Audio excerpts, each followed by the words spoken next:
everyone, and welcome to a video I've created for you to help you understand life insurance. A lot of people don't know what life insurance is. I sure didn't until I actually got into the finance industry and became a financial advisor. And you'll understand why that title is BS if you read some of my articles and my book. Anyways, why do people have life insurance? What is life insurance? I'm about to answer those two questions for you in this video. I'm about to show you some clips from a video that I actually made for a client to explain life insurance. In particular, why this client should consider life insurance for their children.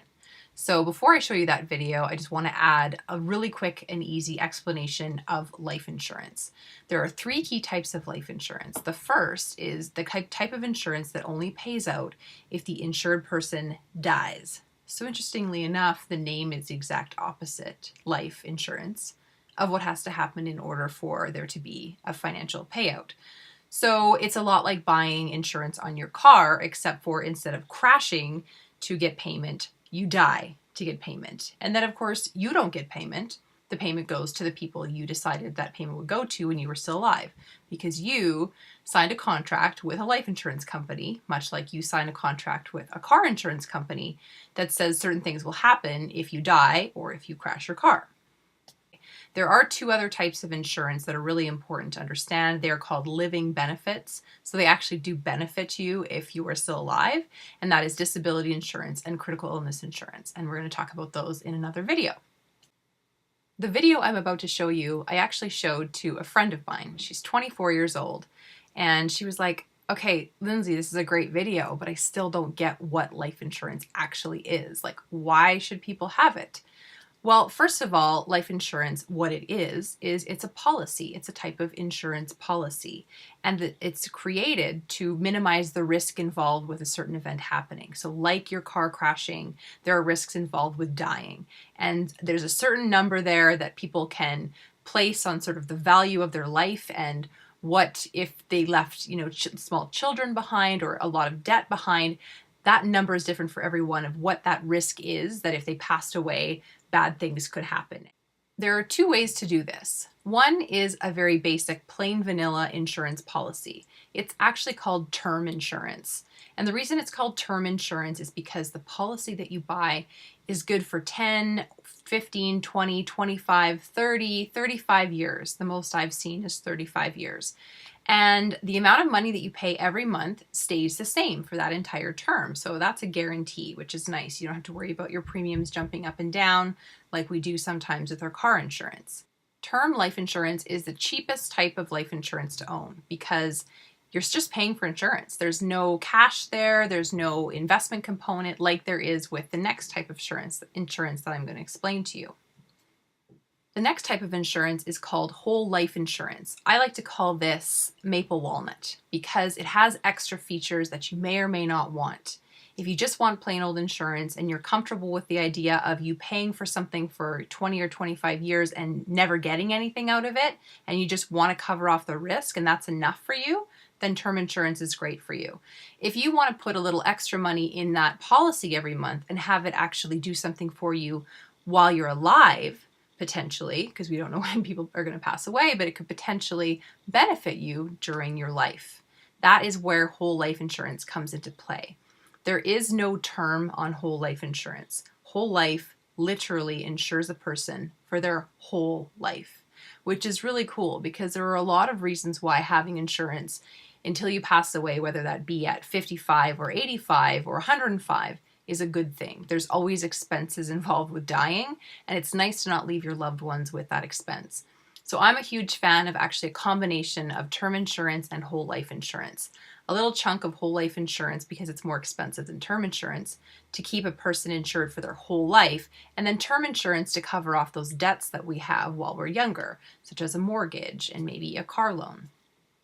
The next really important thing to understand about whole life insurance is that when you pay for insurance every month, your money is actually divided into two different places. You're paying for basically a plain vanilla insurance policy, and over here, you're putting some money away that's being invested. And that's how the life insurance company can guarantee that they will insure you for your whole life.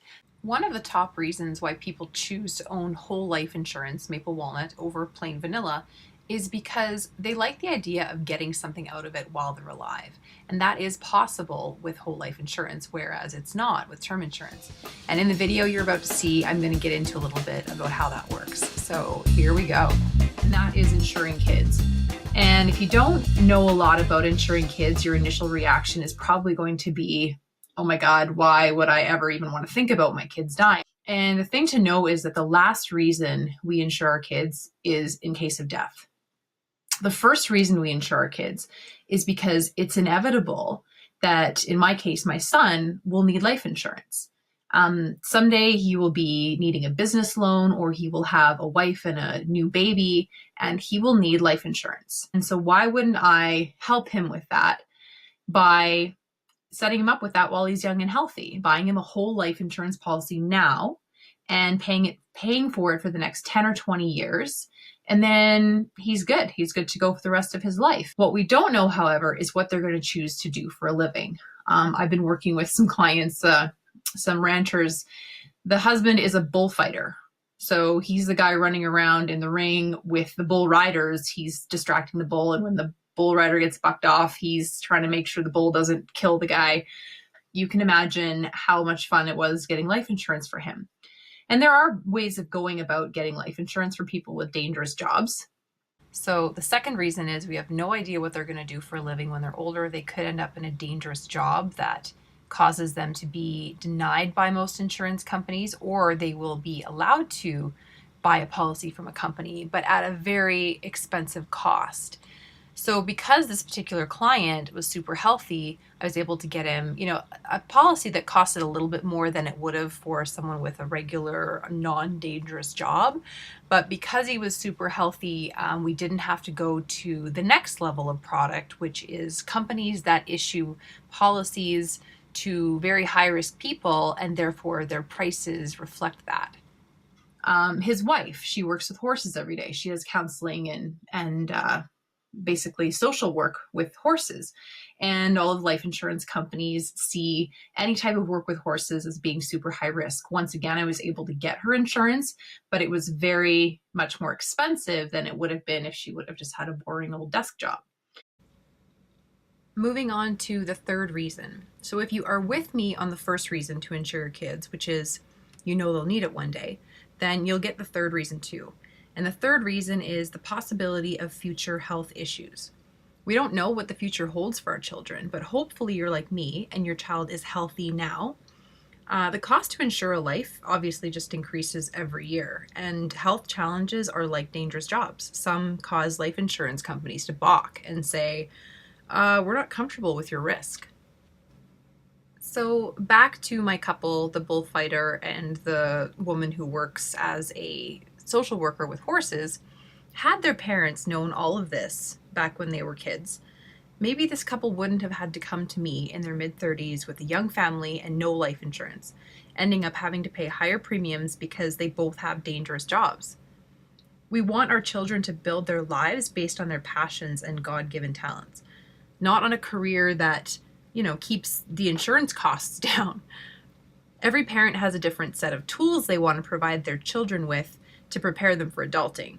I'm one of the ones who thinks it makes sense to help my son by making sure he has the life insurance tool in his tool belt. I also happen to sell life insurance, so full disclosure, I do see this sort of thing every day. Like constantly, over and over again, I'm seeing the positive impact life insurance has on people's lives. But I'm also constantly seeing people who wish they could get life insurance or wish it didn't cost triple the amount it would have had they not had a dangerous job or a health issue. The last two reasons to insure our kids have to do with the maple walnut type of life insurance. So the next two reasons are not things that you would get if you bought term insurance for your kids. And buying term insurance for your kids is great too, because you can convert term insurance into maple walnut insurance later on in life. So the cash values in this policy that we've bought for our children, we own that. The only way that we could ever have our child own that, because it is, of course, on his or her life, is if we assign the policy to them. If we literally give up that policy and say, okay, it's yours. There's lots of reasons why parents don't do that. For instance, the child marries a dip that we don't want them to be with, and we don't want to, assign an asset to our child knowing that it's now half their horrible spouses. Maybe the child is just making a long string of bad financial decisions, and we don't want to add one more thing that they have their little hands on that they can do whatever with. You're probably already putting money away for your child's future, probably in some sort of an education savings account. And that's great.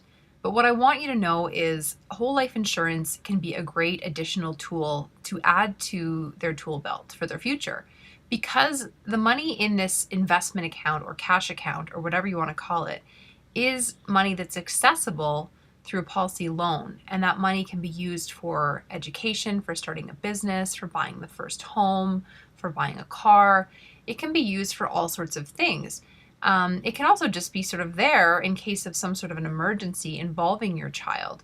And it's a great way to just have another account that is, covering off something other than their education.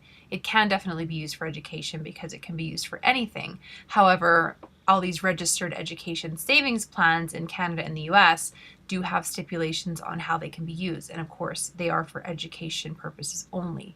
So why not have something that can be used for any sort of expense for your child or the grandchildren? It doesn't even have to be used for the child.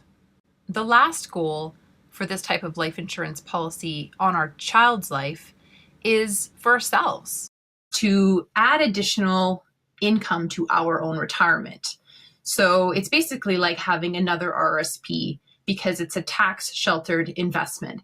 And the neat thing is that we can access that without actually removing those investments, without actually selling those investments and taking the cash out, because we're doing it through a policy loan. I think I'm going to wrap it up there. I could literally talk on and on and on about life insurance, but I think I've given you the most important things to consider when it comes to insuring your kids. So if you want to learn more, if you want some numbers pertaining to the ages of, your children, jump on the 39forevermom.com/invest.